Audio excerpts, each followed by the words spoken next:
हरे कृष्णा। जगत गुरु शिल प्रभुपाद महाराज की जय। नमो विष्णुपादाय कृष्ण प्रेष्ठाय भूतले श्रीमते भक्ति वेदांत स्वामी निते नामिने। नमस्ते सारस्वती देवे गौरवाणी प्रचारणे निर्विशेष शून्यवादी पाश्चात्य देश तारणे। जय श्री कृष्ण चैतन्य प्रभु नित्यानंद श्री अद्वैत गदाधर शिवासादि गौर भक्त वृंदम।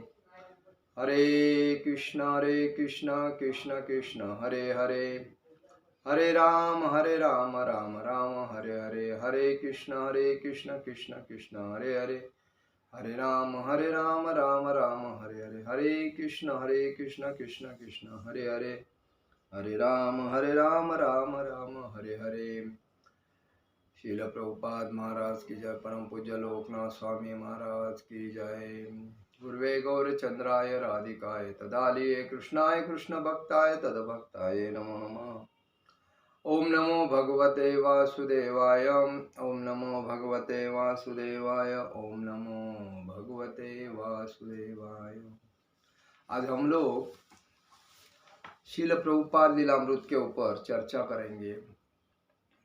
प्रभुपाद जी उनके गुरु भक्ति सिद्धांत सरस्वती ठाकुर महाराज इनके पास जब गए थे और उन्होंने जब उनको देख के बोला कि आप प्रचार क्यों नहीं करते थे, तो ये बात प्रभुपाद को बहुत पसंद आई और उनके दिल में बैठ गई कि मेरे गुरु ने मेरे को एक ही बार देख के अगर मुझे बोल रहे हैं कि आप प्रचार क्यों नहीं करते, इसका मतलब मुझे मेरे अंदर कुछ है और मुझे उसको बाहर निकालना है।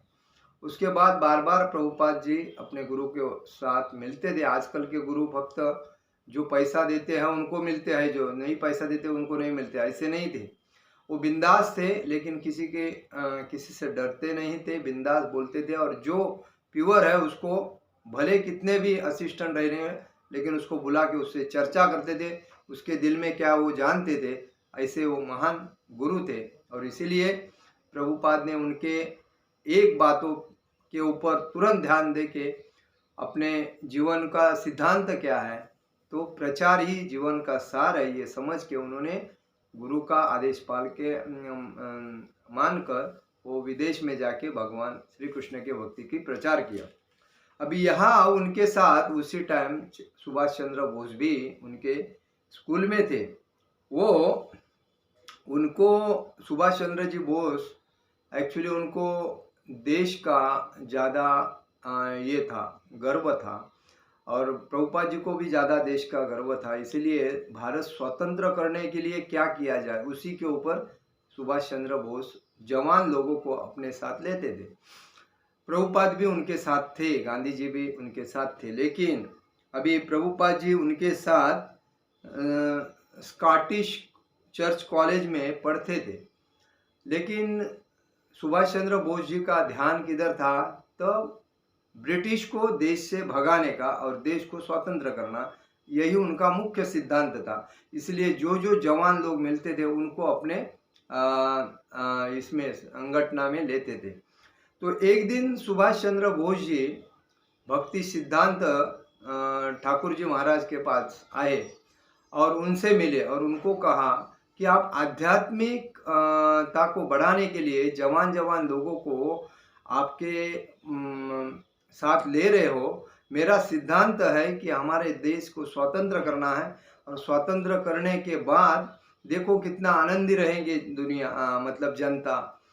तो भक्ति सिद्धांत सरस्वती ठाकुर क्या बोले, आपने कितने ही लोगों को, सुभाष चंद्र बोस ने क्या कहा कि आप कितने लोगों को पकड़ लिया है कि राष्ट्र के लिए वे कुछ नहीं कर रहे हैं। तो भक्ति सिद्धांत सरस्वती ठाकुर ने क्या कहा कि हाँ, राष्ट्रीयता के प्रचार के लिए आपको अत्यंत मजबूत लोगों की जरूरत है, लेकिन ये लोग बहुत कमजोर है। आप देख सकते हैं वे कितने दुर्बल है, इसीलिए उन पर नजर मत डालो, उन्हें कुछ खाने दो और हरे कृष्ण का कीर्तन करने दो।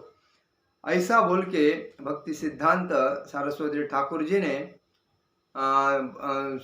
सुभाष चंद्र बोस जी को दूर किया, अपने से दूर किया। इसका मतलब क्या होता है कि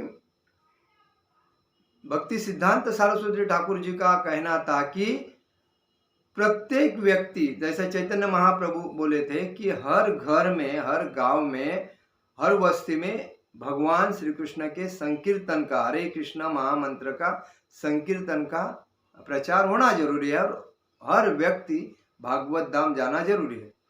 तो इसी बेसिस पे उन्होंने उनको ये उत्तर दिया कि जो मेरे पास आए हैं वो कमजोर है और आपके काम के लिए तंदुरुस्त लोगों की ज़रूरत है। ये कमज़ोर है इसलिए खाएंगे, गाएंगे और इधर भक्ति करेंगे, उन्होंने कहा। तो भक्ति सिद्धांत कहा करते थे कि जब वह दिन आएगा कि हाई कोर्ट के जज कृष्ण के भक्त बन जाएंगे और वैष्णव तिलक माथे पर लगाएंगे, तब वे मानेंगे कि कृष्ण भावनामृत के प्रसार का उद्देश्य सफल हो रहा है।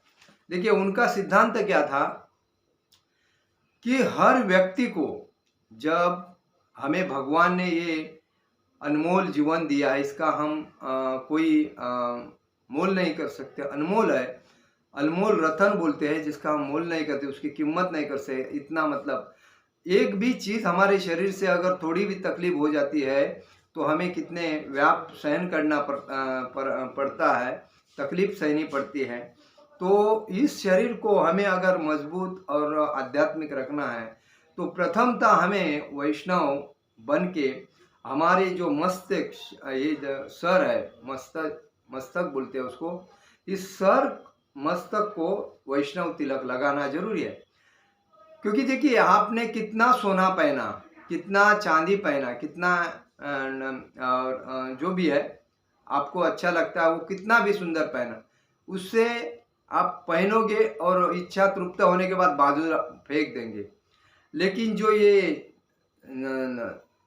सर दिया है हमें, जो हमें दिमाग दिया है, ये बोलते हैं मराठी में डोखा दिलाला है, ये सर जो हमें दिया है वो सर हमें वैष्णव तिलक से ही भरा हुआ दिखता है।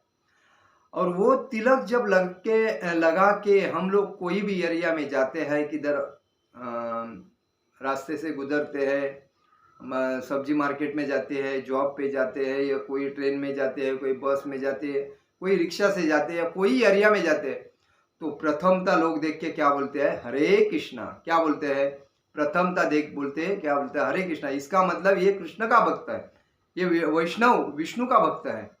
तो ये जो चीज है, ये जब सरकारी ऑफिसर, जो अधिकारी है, जो नौकरी करते हैं, जो आमदार है, खासदार है, मंत्री है, पंतप्रधान है, ऐसे जो लोग हैं, इन्होंने भी ये जो वैष्णव तिलक है लगाना चाहिए। और उसके बाद जो दुनिया न्याय मांगने के लिए जिस न्यायालय में जाती है, उस न्याय देवता का जो जस्टिस है, जो अधिकारी मतलब जज है, उसने भी अपना न्याय देने के टाइम पे अपने सर को, आपल्या डोक्याला तिलक लावून तिथे न्याय द्यायला बसलं पाहिजे।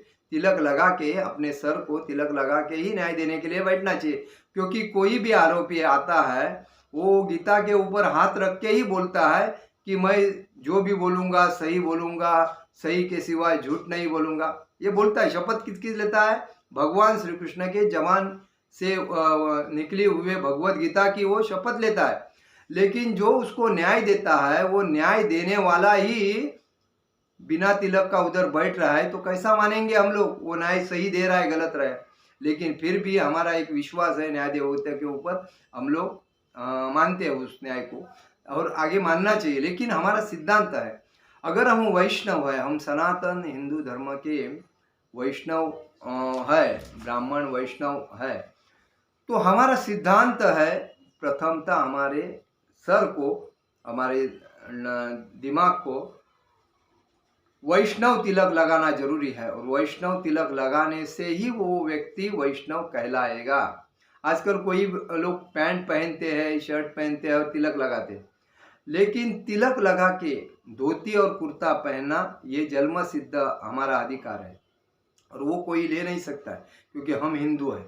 क्योंकि हिंदू का प्रथम कर्तव्य है कि धोती कुर्ता पहनो, तिलक लगाओ, वैष्णव तिलक लगा के बिंदास कोई भी एरिया में जाओ, कोई नहीं कुछ बोलेगा। वो भगवान का, उसको देख के ही भगवान का प्रचार ऑटोमेटिक हो जाता है और बाद में उसका संकीर्तन हो जाता है, प्रचार होता है।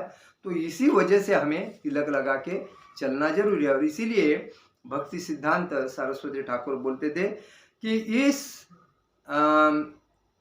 कृष्ण भक्ति का जो प्रचार है वो प्रचार ऐसा होना चाहिए कि जो कोर्ट में बैठा हुआ जज भी है उसके माथे पे जब तिलक लगेगा और वो जब तिलक लगा के जब न्याय देगा तभी मैं समझूंगा कि इसका प्रचार जोर से हो रहा है। तो वही कहते थे कि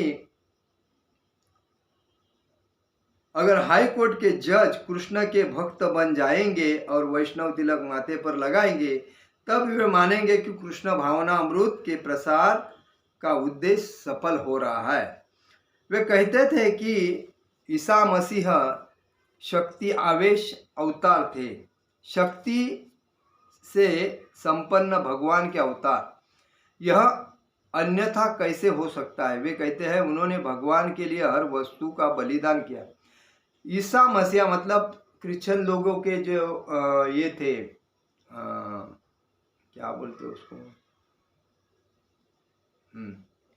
ईसाई, वो जो थे उन्होंने समाज में जब उन्होंने वो एक्चुअली भगवान के पार्षद ही थे जो भक्ति का प्रचार करने के लिए आए थे, यीशु क्रिस्त। तो उन्होंने लोगों को यही बोला था कि आप दया रखो, शांति रखो, दया क्षमा शांति, क्षमा करो लोगों को और किसी के ऊपर आरोप मत करो, किसी को तकलीफ मत दो, शांति से रहो। लेकिन जब ये बात लोगों को मालूम पड़ गई ये हमें क्या जो नहीं चाहिए वो सिखा रहा है, तभी उन्होंने उसको तकलीफ देना चालू कर दिया, उसको क्रूस पे चढ़ाया, उसको तकलीफ दिया। तो यही बात है। तो इसीलिए कहते हैं कि शक्ति से संपन्न भगवान के अवतार ईसा मसीहा थे। वे कहते हैं उन्होंने भगवान के लिए हर वस्तु का बलिदान दिया, उन्होंने सब चीज के लिए सबका बलिदान दिया था।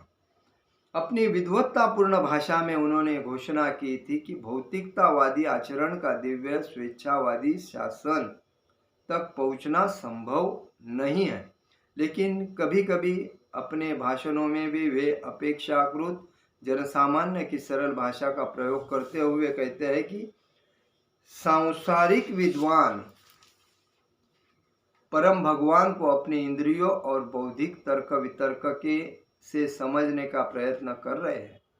उस व्यक्ति के समान है जो बोतल में मधु का स्वाद बोतल की बाहरी परत को चाट कर पाने का प्रयत्न कर रहा है। उनका कहना है कि धर्म के बिना दर्शन कोरा है और बिना दर्शन के धर्म केवल भावुकता है जो कभी कभी उन्माद बन जाता है।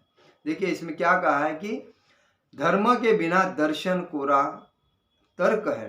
देखिए हमारा जो धर्म है ये धर्म हमारा प्राचीन काल से आया है। सनातन धर्म ये आजकल का 2000 साल 2500 साल ऐसा नहीं है।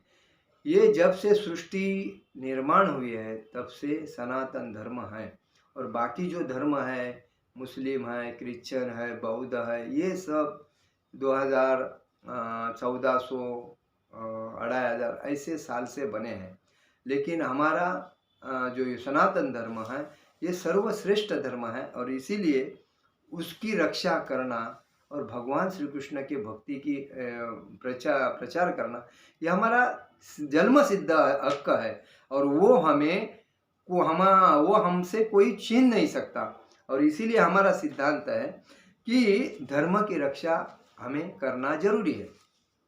कोई अगर किसी को धर्मांतरण करना चाहता है, हिंदू से कोई क्रिश्चियन बनाता है, कोई बौद्ध बनाता है, कोई मुस्लिम बनाता है, वो गलत है, वो मूर्ख आदमी है जो उनके बातों में आके अपने को खुद को तकलीफ दे रहा है। तो इसीलिए कहा गया है कि जो बोतल के मधु का स्वाद बोतल की बाहरी परत को चाट कर पाने का प्रयत्न कर रहा है, उनका कहना था कि धर्म के बिना दर्शन कोरा तर्क है। तो इसलिए कहा गया है कि कभी हम लोग कोई कोई जो बात है धर्म के संरक्षण नहीं करके हम धर्मों के ऊपर गलत बात करते हैं, तो वो इसलिए कहा है कि बॉटल में मद रखा है और वो मद जब हाथ में आएगा तो भी हमें उसकी टेस्ट लगेगी, लेकिन बॉटल के बाहर से हम चाटेंगे तो उसको टेस्ट नहीं लगेगी। तो वही धर्म का रक्षण करना हमारा जन्म सिद्ध हक है, और इसीलिए हम धर्म को लोगों के नाद में लग के धर्मों को नाम रखना वो गलत है, ऐसा कहा है। तो धर्म हमारा जन्म सिद्ध धर्म, अर्थ काम मोक्ष ही क्यों कहा है? धर्म का संरक्षण करना है, अर्थ प्राप्ति करना है, पैसा कमाना है, और काम तो करना है। और धर्म अर्थ काम मोक्ष, काम करने के बाद मोक्ष मिलता है। तो इसीलिए धर्म अर्थ काम मोक्ष। तो धर्म अर्थ कमाना है, वो भी कैसा कमाना है? ईमानदारी से कमाना है, जितना चाहिए उतना ही कमाना है, उससे ज़्यादा नहीं कमाना है। काला धन नहीं कमाना है, चीटिंग नहीं करना है, झूठ बोल के नहीं कमाना है। और धर्म की रक्षा करना है, धर्म के ऊपर दाग लगना नहीं चाहिए। अर्थ वही ईमानदारी से कमाना है। काम जो अच्छा काम है वही करना है। काम किसके लिए करना है? तो हमारा पेट भरना चाहिए, हमारे परिवार का पेट भरना चाहिए, इसके लिए। तो सबसे बढ़िया काम क्या है? तो गाय को पालना है, उसकी सेवा करनी है, उससे मिलता है वो दूध से बने हुए पदार्थ बेचने हैं और दूध का बिक्री करना है। उससे आराम से, देखिए कहा गया है कि एक नारियल का जो पेड़ होता है, वो एक नारियल का पेड़ पूरे परिवार को पोषता है, अगर हम उसकी अच्छी मशागत करेंगे तो। वैसी ही गाय माता है, जो गाय माता की अगर हम अच्छी तरह सेवा करेंगे तो वो गाय माता अपने से बछड़े तो देंगी, लेकिन वो एक गाय माता अपने पूरे परिवार को संभालती है। इसीलिए भगवान श्री कृष्ण ने हिंदू सनातन धर्म में हमें रोजगार नहीं, हमें काम नहीं, हम बेकार है, ये बोलने का महामूर्ख लोगों का काम है। अगर कोई आदमी यही कहता है कि मेरे पास सब कुछ है, तो उसके घर में अगर गाय है तो उसके पास सब कुछ है, उसको खाली गाय की सेवा करनी चाहिए अच्छी तरह, उसको अच्छी तरह खाना खिला वगैरह के, उसका दूध वगैरह निकाल के वो बेच के, दूध से बनाए हुए पदार्थ बेच के अपने जीवन चलाना चाहिए। तो वो मोक्ष प्राप्ति उसको तुरंत मिलती है, क्योंकि घर में तुलसी माता होनी चाहिए, गौ माता होनी चाहिए और खुद की माता होनी चाहिए। ये इनकी सेवा अगर करने से आदमी इतना मोक्ष प्राप्ति पाता है कि वो वैकुंठ धाम ही जाएगा उसके बाद में। तो कहने का मतलब यह है कि हम बहाने बहुत बनाते हैं कि नौकरी चाहिए, हमें इधर नौकरी नहीं है, परदेश जाना चाहिए, शहर में जाना चाहिए। शहर में जाके आजकल लोग हार्ट अटैक से, प्रदूषण से और टेंशन से अपने शरीर को छोड़ रहे हैं। लेकिन जो आदमी गांव में है, वो गांव में रह के आदमी ने कुछ नहीं करना चाहिए, खाली एक नारियल का पेड़, अगर 2-4-5 नारियल के पेड़ लगाता है, अगर उसकी अच्छी तरह मशागत करता है, 5 साल में नारियल का पेड़ अपने को फायदा देता है। 5 साल में, ये मेरा अनुभव है क्योंकि मैंने किया है। जैसी गाय है, जो गाय है उसकी अच्छी तरह उसको खाना पीना अच्छी तरह खिलाएंगे, उसको अच्छा घुमाएंगे, उसकी हिफाजत अच्छी सेवा वगैरह करेंगे, तो वो भी अपने को अच्छी तरह फायदा देती है। तो इससे आगे जाके कुछ काम करने की जरूरत नहीं है, क्योंकि भगवान श्री कृष्ण ने 9 लाख गाय पाल के पूरे ब्रह्मांड को आदेश दिया था कि गाय ही सब कुछ है। और एक देश है इस आशिया खंड में, जो उधर कोई कारखाना नहीं, कोई फैक्ट्री नहीं, कुछ नहीं है, खाली वो देश में गौ माता को पालते हैं। प्रत्येक घर में गाय पालते हैं और उस गाय का दूध निकालते हैं, वो दूध सबको मतलब बेचने को देते हैं, और वो दूध का जो पैसा आता है महीने का, उस पे पूरा चलाते हैं। तो एक गाय से 2 गाय, 2 से 4 गाय, 4 से 8 गाय, ऐसे गाय बढ़ती जाती है और बाद में देखिए परिवार में कितना आनंद आता है। तो बाकी चीज़, कोई चीज़ करने की ज़रूरत नहीं है, ये जो मतलब पान का टपरी डालना नहीं है, दुकान डालना नहीं, कुछ नहीं करना है। खाली जो अपने को जीवन में लगता है वही लाके अपने को खाना है। देखिए आराम से ज़िंदगी रहेगी, आराम से, कोई दवा पानी खाने की ज़रूरत नहीं, बीमारी नहीं लगेगी, कुछ नहीं लगेगी। क्योंकि पहले जो जीवन था ये एकदम मस्त जीवन था, आनंददायी जीवन था। लेकिन जब से हम सोई सुविधा जब से करने लगे हैं हमारे लिए फैसिलिटीज़, वो फैसिलिटी हमारे जीवन की घात करने लगी है और उसी वजह से हमें तकलीफ हो रही। तो कहने का मतलब ये है कि हमें गाय पालना चाहिए और उसकी सेवा करनी चाहिए। तो भक्ति सिद्धांत सरस्वती ठाकुर कहते हैं कि धर्म अर्थ काम मोक्ष, तो धर्म की रक्षा करना हमारा प्रथम कर्तव्य है।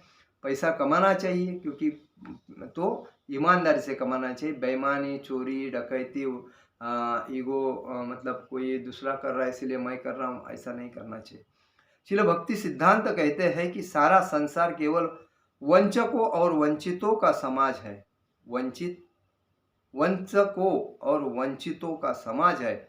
वे उदाहरण देते हैं कि दुष्चरित्र स्त्रियां प्राय कुछ तीर्थ स्थानों में साधुओं को फंसाने के विचार से जाती है, यह सोचकर कि उनसे संतान प्राप्त करना गौरवपूर्वक होगा, और कामी पुरुष साधुओं की वेशभूषा इन वंचक स्त्रियों द्वारा फुसलाए जाने की आशा से पहनते हैं।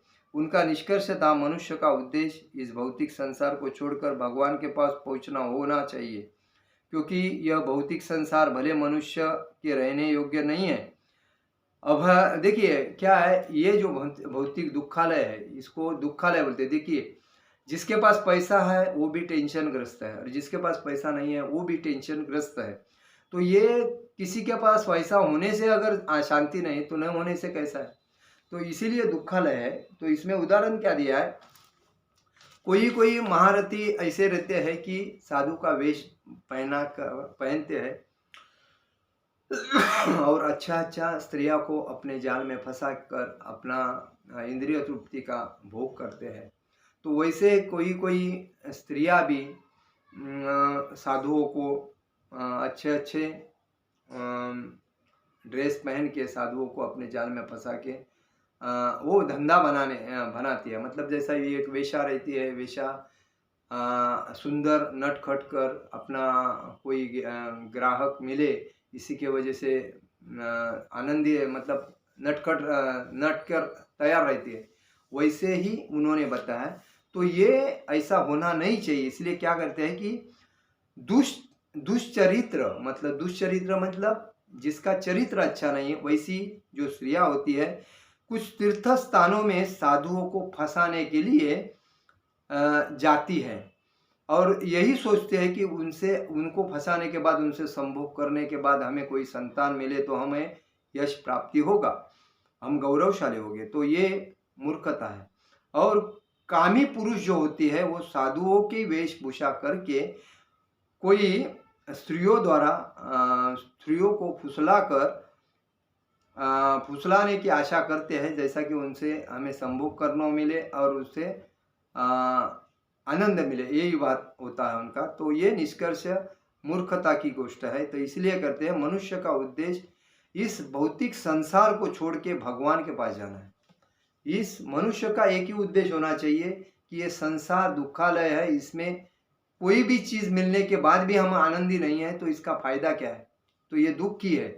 तो इसीलिए अपना उसको समझना चाहिए कि ये दुखालय को छोड़ के, भौतिक संसार को छोड़ के भगवान के पास पहुंचना हमारा प्रथम कर्तव्य है। यही भौतिक संसार भले मनुष्य के रहने के योग्य नहीं, मतलब योग्य व्यक्ति है जो ईमानदार है, जो पारदर्शक है, जो एकनिष्ठ है, वो समाज और धर्म की रक्षा करता है, खुद के परिवार की रक्षा योग्य प्रकार कर रहा है, ऐसे आदमी को इन संसार में रहने की कोई ज़रूरत नहीं है, क्योंकि ये संसार दुखालय है। और भौतिक संसार भले ही मनुष्य के रहने योग्य नहीं, लेकिन अपना प्रथम कर्तव्य क्या है, हमें लौटकर भगवान के पास पहुंचना चाहिए, जो भागवत धाम, वैकुंठ धाम बोलते हैं उसको। इसलिए तो आध्यात्मिक गुरु से भविष्य की किसी चीज़ के बारे में पूछता तो वे कभी ऐसा उत्तर देते थे कि हाँ यह होगा या हम ऐसा करने जा रहे हैं। प्रत्युत है वे कहते हैं कि हाँ श्री भगवान कृष्ण की इच्छा हुई तो ऐसा हो सकता है। यद्यपि पहले अपने युवा अवस्था में वे ज्योतिषी रह चुके और भविष्यवाणी किया करते थे, लेकिन बाद में उन्होंने वह छोड़ दिया। देखिए भक्ति सिद्धांत सरस्वती ठाकुर प्रथम ज्योतिषी से और उन्होंने बाद में संन्यास लेने के बाद उन्होंने वो ज्योतिष मतलब बोलना छोड़ दिया। तो कहने का मतलब यही है कि कोई भी चीज़ में व्यक्ति को कभी भी पॉजिटिव रहना जरूरी है, क्योंकि कोई अगर चीज़ बना हो रहा है अपने जीवन में अपने लाइफ में तो वो चीज़ अपने से नहीं हो रही है, भगवान कर रहे हैं। और इसीलिए हमें वो चीज़ जब होती है तो उसको पॉजिटिवली लेना चाहिए, मतलब सकारात्मक वृत्ति से लेना चाहिए, उसमें नेगेटिविटी नहीं लाना चाहिए और हमें हमारे कोई भी सिद्धांत को पार करना चाहिए। आज का मेरा प्रवचन यही समाप्त करता हूँ। हरे कृष्ण कृष्ण कृष्ण हरे हरे, हरे राम राम राम हरे हरे। जगत गुरु शिल प्रभुपाद महाराज की जय। परम पूज्य लोकनाथ स्वामी महाराज की जय। निताय गौर प्रेमानंदे। हरि हरि बोल।